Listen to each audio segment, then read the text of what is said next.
Um, so yeah, welcome everybody. Nice that you're all here, and a special welcome also to Jacques and Jeroen, who also helped me organize this event. We are very excited that you'll be speaking for us this evening. Um, Here. so this event is part of our programming, and for those who don't know, the Embassy of the Free Mind, let me tell you about it briefly. The Embassy of the Free Mind is a museum that's opened in 2017. However, the library, that is like the museum's collection, already existed for more than 60 years beforehand. So, and it dealt with these two questions of like, who am I, where do I come from, and where am I going? So in the museum, we have about 200 images from these books hanging on the walls, as well as some 4,000 modern books from the collection that you can read in the reading room.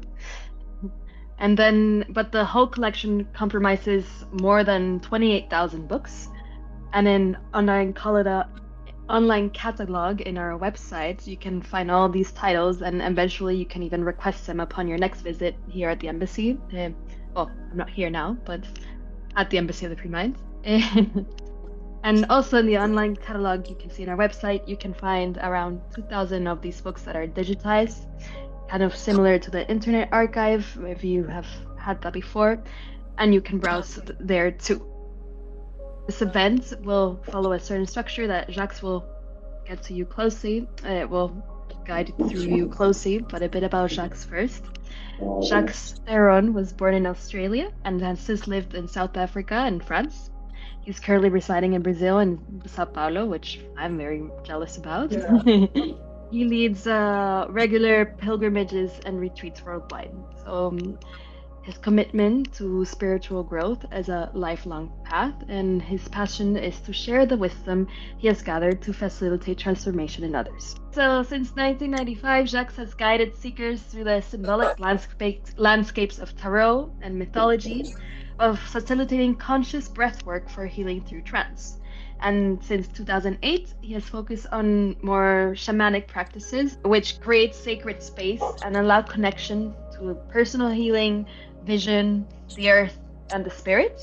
Jacques' quest for authentic spiritual connection has caused him to train extensively with both Peruvian and Brazilian shamans and practice rituals in the temples of Nepal, Bali, and Japan, as well as walk the pilgrim paths of Italy, Via Francigena, and Spain's Camino de Santiago several times. I don't know if you could tell I'm Spanish, but there you go. And so then Jacques is the creator of the Classical Mythology deck and author of Living Mythology and the Building Blocks of Tarot. All his work seeks to combine ancient wisdom with contemporary practice, inviting seekers to explore the divine forces that continue to shape our inner and outer worlds. We had the opportunity last year already to collaborate with Jacques in two breathwork workshops, and both of them were very impactful and well received. So I'm really looking forward that you all get a similar experience today. And with that, I will pass it on now to you. Thank you so much, Chiara. Jeroen, I think you wanted to say something first. Thank you, Chiara. We are very grateful for our collaboration with the Embassy of the Free Mind. So thank you that we can do this again and this year and maybe in the near future more. So I also want to say welcome to everybody. I see very familiar faces from all over the world, what is really nice. From South Africa and from Europe and from the United States. So I'm very happy. My name is Jeroen Berendsen, and I'm in my work a guide in transformation. And in that work, I support people and organizations with change. I trained with Jacques in rebirthing. And that is also the reason why this all happened, because a couple of years ago, I had a deep experience with Jacques when I met him for the first time in Costa Rica. And I can say, and I don't want to create something with that, but it was such a profound experience for myself that I felt this is what I wanted to share with more people. So from there, we walked the path partly together. and we organize every year workshops and programs in Europe. And what Chiara already was saying, this year the program is centered around the mysteries of Europe. And besides the 2 workshops in the Embassy of the Free Mind, we are going to organize a workshop in a monastery in the Netherlands. And we will also organize several shamanic weekends in Belgium and Germany and Portugal. And yeah, that is, I think, the program. For today, I will be present in the chat. So if you have questions about Jacques' teaching, then please ask them in the chat. We have one part in the program, some space for questions and answers. So I will coordinate that. And we will also invite you to share your experience during the breathwork, or after the breathwork, after the breathwork and after the visualization, because it's for us very nice to see what you experience. And that is also, I think, a very important part of today. It's all about the direct experience in this work. And I think that is a moment, Jacques, to give all the space to you and guide us into the path of initiation. So the space is yours. Thank you very much, Jeroen, and to Chiara and Marjolein. And it's such a pleasure to be here with all of you. Yeah, the Embassy of the Free Mind, I visited many years ago, about 10 years ago, and it's such an inspiring place. And you know, a major part of my spiritual growth has been around alchemy, astrology, the Hermetic arts, because from a very early age, I kind of asked myself, what is our Western deepest spiritual heritage? You know, of course, Hinduism in India is an incredibly profound tradition, and Shinto or Buddhism in Japan, which has always interested me very much, has also got such a profound spiritual basis. Of course, there is mystical Christianity in the West, which, you know, I have found more interesting. But, you know, what are our deeper roots? And in a nutshell, our Western true religion, I believe, is still very much alive through the mysteries. And, you know, all religions have got their, let's say, mystical approach. You know, Sufism within Islam and Kabbalah within Judaism. And within the West, our forgotten, kind of ignored true religion is the religion of the mysteries. And the irony is that the story of Christ and even the language used in Christianity speaks of the mysteries of Christ, the mysteries of rebirth. But the church, the dogma kind of took over, and the mysteries were kind of put aside, and, you know, the rules kind of took over. So Christianity kind of lost that essence of what it truly is about. So in this process, this path of initiation, I will be speaking a lot about ancient pagan aspects of Western spirituality. We're talking about aspects of Christianity itself and of Hermeticism, but this true religion really is something that exists and is alive at all times.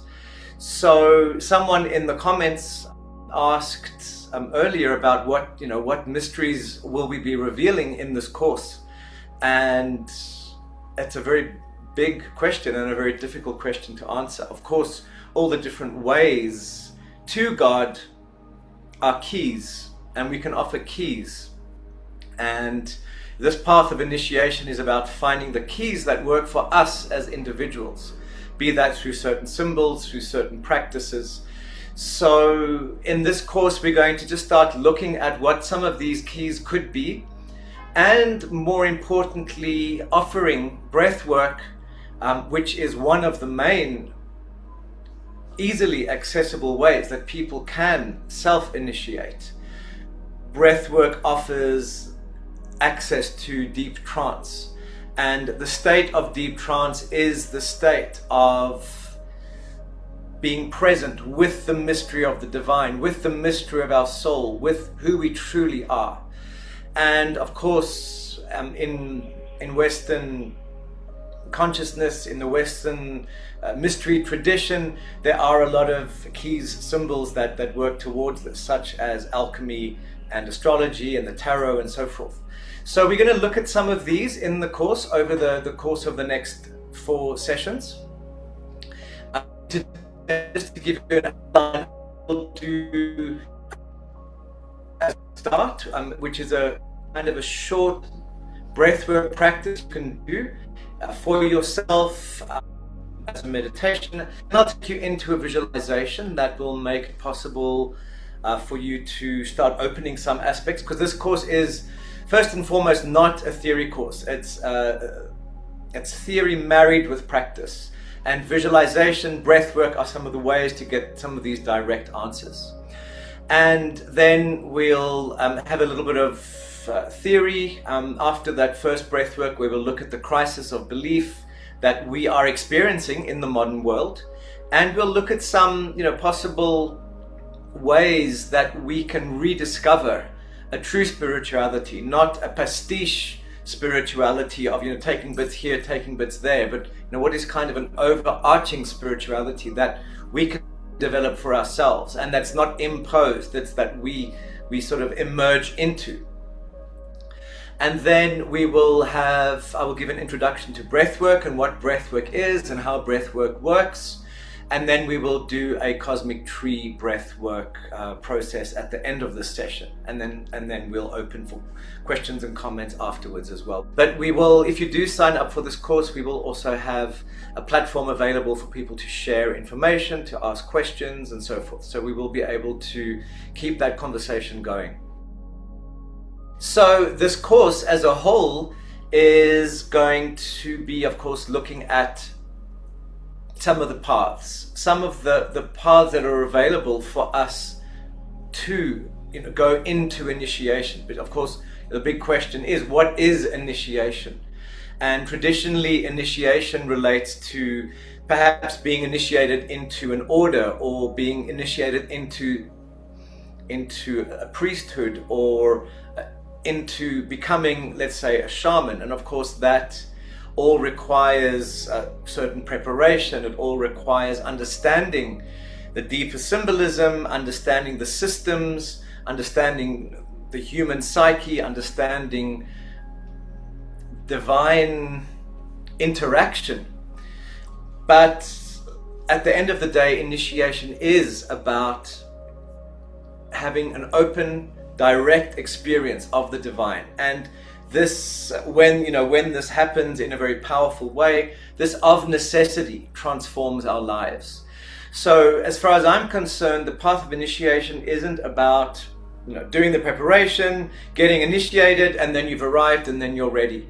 The path of initiation is an ongoing journey of integrating more and more of this divine consciousness, this divine understanding, perhaps in one way through the intellect, and then in another way through direct experience, gnosis, direct knowing.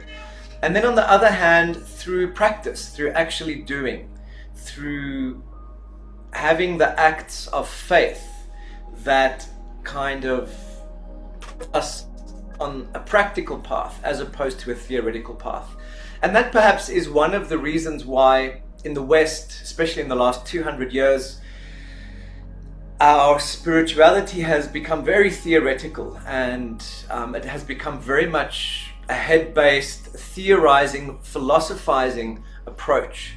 And there's nothing wrong with that. It's very beautiful, but it can also lose the point. It can also lose the direct experience. Becoming intellectualized isn't just about thinking a lot. It actually becomes a mode of behavior, a mode of seeing the world. And we need to learn to see in new ways again, to see the sacredness in animals and plants and the world around us, to open our intuition to the sacredness of the cosmos and of the archetypes and the, let's say, the beings, the consciousnesses, the archetypes that work around us.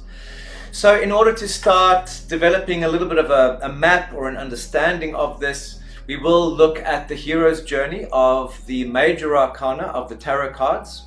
I'll kind of tell it as a story, as a as a easily accessible story, which kind of gives a map of our life and the guidelines that the tarot, and of course the deeper wisdom behind that, gives us for rebirth.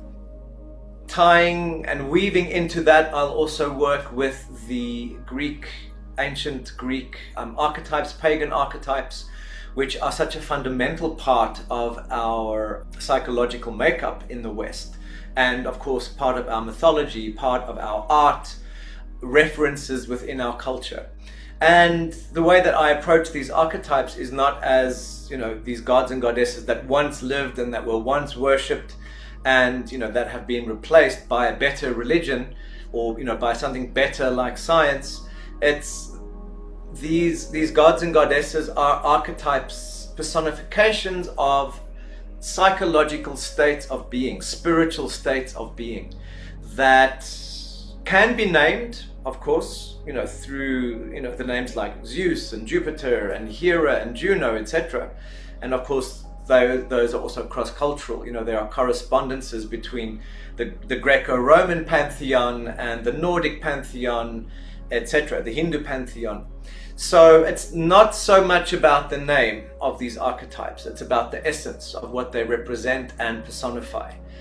And we'll look at those personifications not only as a theoretical understanding, but also in terms of how we can interact with them. How in, let's say, invoking, for example, the energy of Zeus, we are also then, for example, invoking our own authority, our own ability to have authority and agency in our own world, for example. And that would be relating, of course, to our own spiritual journey or our own personal journey in the world. And then I will also look at, in this course, through the process, I'll look at that a little bit today, the 4 elements, the 5 elements, and what they represent. They are fundamental to all spirituality, but they're also the building blocks of this world. Even our bodies are made up of these 5 elements, our bodies and beings, and I'll explain that. We'll also look at the 3 worlds, which is the underworld, this middle world, and then the celestial world. And those 3 worlds are fundamental kind of across cultures. All shamanic traditions reference these 3 worlds, and they've got pretty similar understandings of what they are. The underworld is kind of the world of the ancestors, the deep place from which knowledge comes. This middle world, the middle realm, is where we live. It's our physical experience here. It's our shared experience of Mother Earth. And then the celestial realm is the soul or celestial inspiration, as well as the influence of the cosmos, the planets. And to that end, I will look at the 10 heavens, which is based on Ptolemaic or Dantesque, based on Dante Alighieri speculation as to what makes up, our cosmos, our world. And I've drawn this diagram as an illustration, which I'll explain later. But this is kind of our 4 elements here. This is the Earth disk, and then these are the different planets and spheres that represent the different heavens. And then beyond that, we've got the zodiac, and we've got the Empyrean, the divine light of God, which moves through all of this. And I'll talk about this model as a metaphorical, symbolic basis for constructing some sort of meaningful spirituality that we can practice day to day, that not separating, that doesn't separate our own essence through our intellect, through our theorizing from the world out there. It's a way we can have a direct experience, a sacred experience as well of the world around us, because at the end of the day, we are here, I believe, to create heaven on earth, to create lives that are filled with beauty, that are filled with divine inspiration, that are filled with joy and happiness, that are filled with meaning, to create legacies, to create something better for our children and for what lies ahead.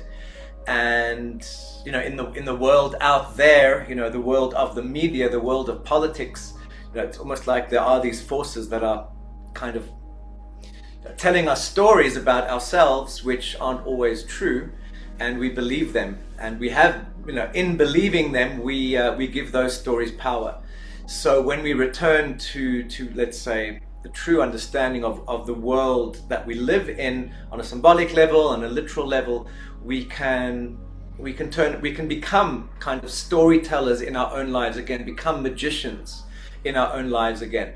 And of course, the story of the magician, of the initiate, is about us taking back our power. And that is pretty much the story of the hero's journey, where the unsuspecting hero goes out into the world, finds knowledge, finds power, and then has to find the ways to integrate those back into his or her world, to turn his or her world into a place of creation as opposed to a place that we are kind of subjected to.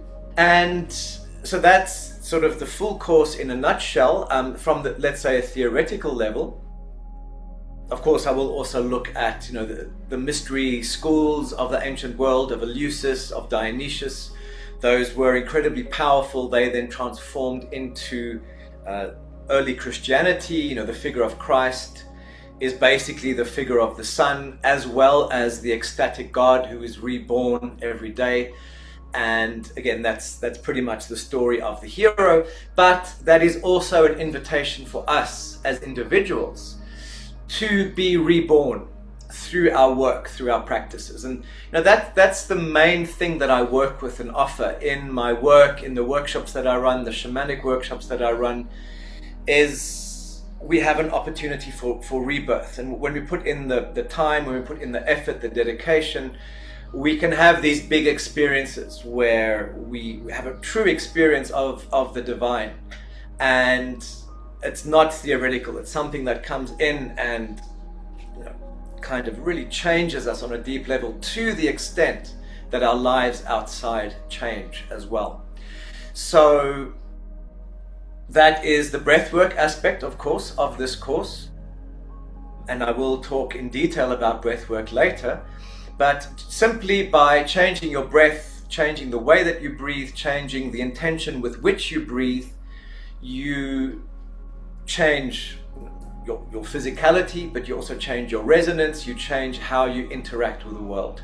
So through this course, we will do different breathwork techniques. 44 breaths we'll practice today, and we'll also do the cosmic tree breathwork at the end of this session, which is working with the different worlds, drawing on the power of the underworld, integrating it in the body, drawing in the power of the celestial world, letting those two worlds kind of meet from the bottom, from the top, kind of meet in our heart and bring integration. Then beyond that, in future sessions, we'll practice some rebirthing breathwork, which it brings a very deep and gentle trance. We'll do another technique called heaven and earth breathing, where we also combine these celestial and underworld energies. And then in our final session, we'll do future tapping breathwork, where we actually work with a future self, or with a projected energy into the future, what we're creating, so that we can draw that in and sort of really start visioning. In this process of transformation, in this process of accessing the mysteries, and this perhaps is one of those keys of the mysteries, is before we can see the mysteries, we have to kind of sacrifice, let go of our old ways of seeing and perceiving. And of course, those are often ego-based. And I don't mean ego-based in this context in the sense of we must be more selfless and we must do this or we must follow this rule. It's more literally through our ego conditioning process, we see through these filters and we see through limited ways. So it's only by breaking those filters, which are often attached to strong emotional needs to see in particular ways. When we break these filters, we open space, and then we can actually see and experience the divine on other levels. So one of the true ways of mystery initiation is, on the one hand, to sacrifice the old, to sacrifice the conditioning, so that we can better see and so that we can then perceive the vast mystery of Great Spirit, of the divine. That is basically what we'll cover. And then, as I said before, the real power of this course is that we want to work with practices. We want to give an experience, have some theory, and then balance that with a practice. So the first practice we're going to do, and this is a very simple one, is called 44 breaths. And this is also available on my YouTube channel if you want to see it there, or otherwise it will be available. This first lesson will also be publicly available on YouTube so that you can revisit it. But the basic idea is 44 breaths, which is different modes of breathing, all sort of rolled into one process. And the idea of this 44 breath meditation is that we can go into very deep states of meditation and trance quite quickly. And this is a really good way to kind of break state in your life. You know, if you're very stressed and you want to calm down, it's like a 5-minute process you can do just to sink back into yourself. Or if you're very, distracted in the world and you want to connect spiritually, it's a way to sort of really do that quite quickly and effectively. So the basic idea is that we do 7 deep breaths through the nose or mouth. Then we do 14 medium breaths, which are a little bit faster. I will, of course, guide you through this. And then we do 21 fast breaths. And that then, takes us into a deep state. This kind of relates to, deepening our frequency, deepening our resonance through the deep breaths. The medium breath kind of maintains a place, and then the fast breath kind of pushes us into something else. All breath work is about expansion of consciousness. Whether it's expanding deeper down to see yourself better, or whether it's expanding upwards to connect with God, Goddess, or whether it's expanding outwards to be able to just understand, better who you are and where you are placed in the world. And, connected to what I mentioned before is that the mysteries are about, on the one hand, purging and releasing, on the other hand, opening. It's also very much about having a vision for ourselves, not the vision that was conditioned, perhaps when we were younger, conditioned around fear and around certain rules, but to have a true vision of who we truly can be and of what our true essence is, first of all, but then beyond that, to actually start to construct our future in a more conscious way as magicians in our lives. So we'll do the 44 breaths. So that I've spoken about the 7, 14 and 21 breaths. That gives us 42 breaths. And then we'll do a deep inhale at the end of that. So it's and then we hold it. We'll hold that for about 30 seconds. And then we'll breathe out, fast in, and then hold the breath out. And that is what I call the breath of death, or the breath of release. The holding in breath is the breath of expansion of vision, of kind of holding the life force in our body. And then the exhale, the breath of death, is where we just release what we no longer need energetically. So those 44 breaths, we will do 2 or 3 sets of those. And then afterwards, I'll offer a visualization.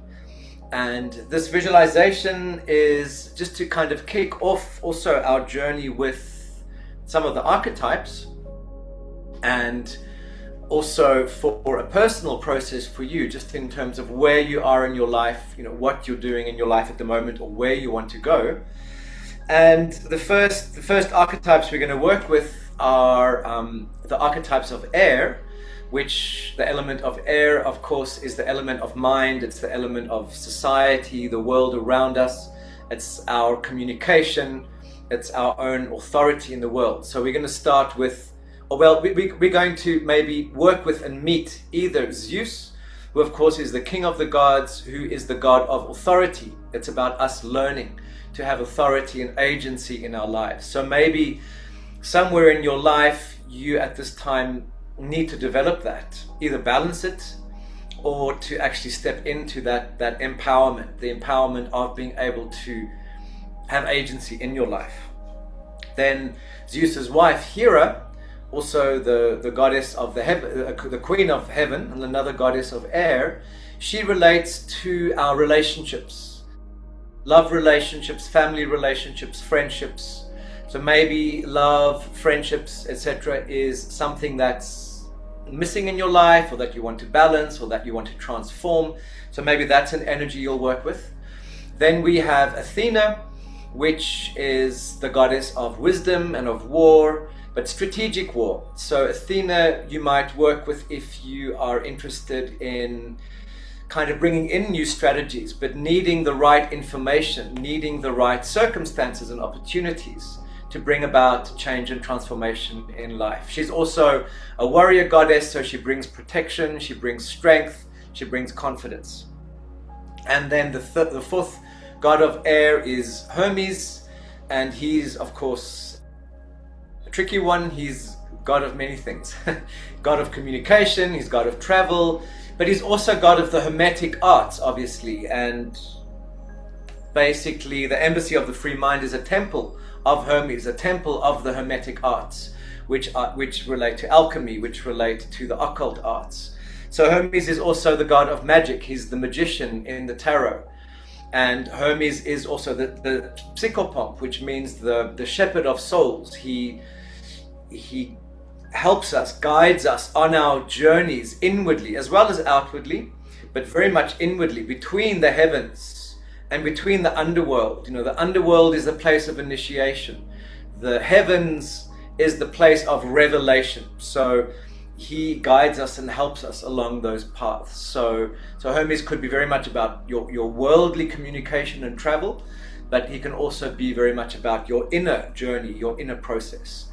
And the basic, crux of the breath work that I do and that I have been doing since 1996 is what I call sacred journey breath work. Of course you get sort of more counted breath work, you get Wim Hof breath work, which often a lot of those breathwork techniques are very technique orientated. Yes, they do bring a trance or an altered state, but they're very technique orientated. So the sacred journey breathwork, the way I see it, is about breathing long enough, hard enough, until you get into a trance that takes you on a journey where you understand your soul better, where you come closer to the sacred, to the mystery, in order to be able to integrate that into your life.